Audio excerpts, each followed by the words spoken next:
Gary Brown here, and what we're going to be looking at today is spicy mussels in a green curry sauce based on a recipe by Ted Allen. He's the guy who's on cooking channels. Oh, you know what? I should have said Food Network. You know, it's so hard to get good help today. Well, anyway, it's a darn good book. Well, what I'll be doing is I'll be emphasizing some of the things we're looking at on the screen here, and the big thing is good ingredients, especially that seafood. Mussels, you really want good mussels, trust me. Good mussels. Good bread, too. Nice, crusty French baguette. A curry paste that you're going to be making out of as many fresh ingredients as you can find in the mussels. Tasty, yummy, fresh, not dead, not frozen, absolutely alive mussels. So let's get started. You're going to be getting things all lined up here with the ingredients getting made while your fire's starting up. I decided to use 12 briquettes on this one because I wanted a real hot fire and I wanted to make sure things did not die while I was in the middle of cooking. So the curry paste, that's the first thing you're going to be making because you are going to be adding that to the mussels as they are cooking. So this has to be prepared ahead of time and sitting ready to be added when the moment arises. Now notice down there in the corner I've got a lemon and a lime. Well, you're supposed to really use 2 limes. This is what I had, this is what I used, and the thing is with recipes, if you know what you're doing, you can substitute. So this first bit here isn't using the juice, it's just using the zest. Scrape that off with a microplaner. Fish sauce, amazing stuff. You want to make sure you add this. You can get it at a good Asian grocery store. A lot of co-ops have it. It adds that umami flavor, that thing that makes meat taste like meat. So let's make up the curry paste. So roughly chop all those ingredients up, throw them in the food processor, let her rip.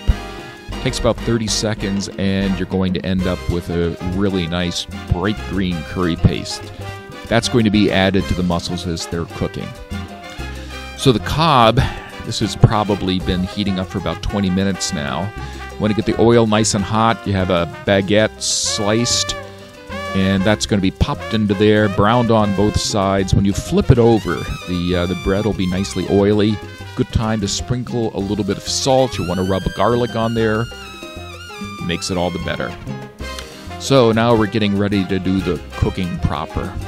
Here's all the ingredients for that. Again, fresh things. Now, I had some pre-cooked green beans from a previous recipe, so I decided to use those. And the mussels. If they're open, they're dead. Chuck them. So you scrub them. There's sort of a fuzzy beard. You rip that off. So brown the onions first. And that'll take a couple of minutes. And remember, this is all depending on the temperature of your Cobb. If it's cooler, it'll take longer. Use your eyes, use your nose. So here's where we are going to mix in that curry paste we made a little bit earlier. Slurp it up in there and stir it around until it gets nice and bubbly. Each of the steps, you want to make sure that you reheat up to the point where it is bubbly. Then the green beans go in, the coconut milk. And again, you're simmering until you have some good-looking bubbles. Chuck in the mussels. And you're going to heat that up until they are all opened. Don't do it. Don't stop too soon. Just let her go until they're open, and that's it. You're done.